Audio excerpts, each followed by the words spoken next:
Hi guys, Chris and Pete here with Super Savvy Travelers, wishing you a happy holiday season. Happy holidays. A couple of things we wanted to give shout outs to. First of all, our donations. We have some more donations on the Olive Mill Project. We are up to $1,160 today.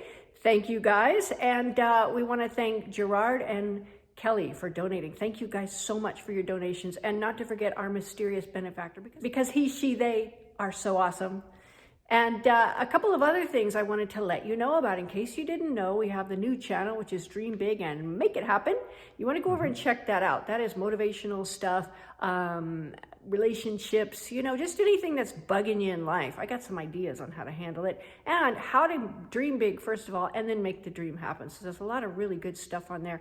And I think you're going to come away feeling really happy about life in general after you see some of those videos. Anything you wanted to say, Pete? Just want to wish everybody happy holidays and Merry Christmas. And thanks all for your support. Yeah, thank you guys for your support and everything you've done. We are over the moon about the olive oil project and just all of our projects. So you guys have made this a fabulous year. Thanks again, and we'll see you in the new year. See you later. Bye.